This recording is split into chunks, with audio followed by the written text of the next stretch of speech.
Hello viewers, welcome to Analysis.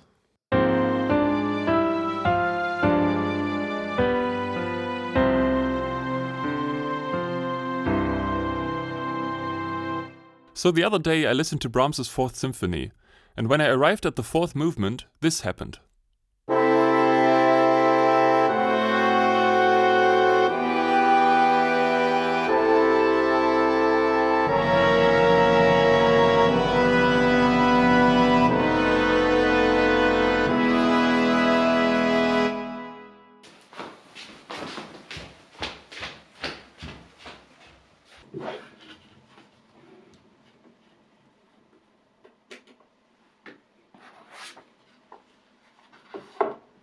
Ah, right, transposing instruments.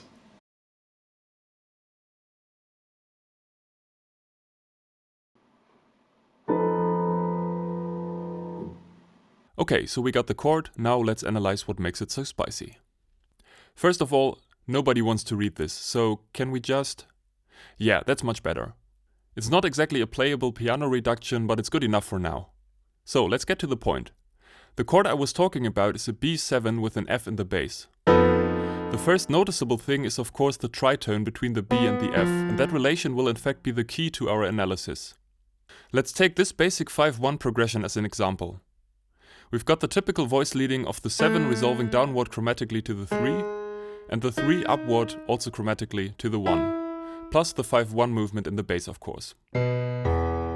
If we now replace the B with an F, we add a third chromatic movement of 1 going half step down to 1. This means that the top and the bottom voice resolve chromatically in contrary motion, and both land on the root of the target chord.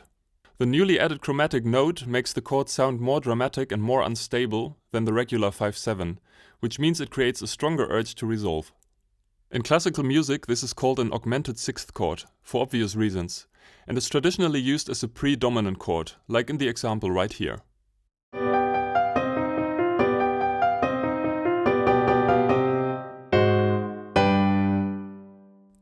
Now this is already interesting because Brahms' chord is not followed by the dominant, but instead resolves straight to the tonic.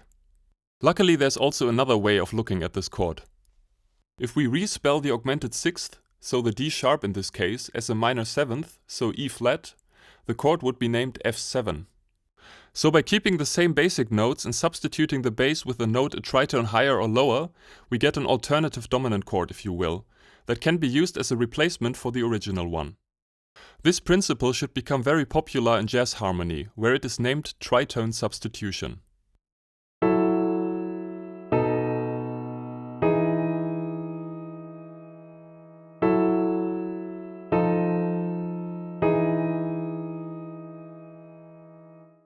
So the way I would describe what Brahms did in the fourth movement of his Fourth Symphony is that he combined the regular 5-7 and the augmented sixth chord into one hybrid chord.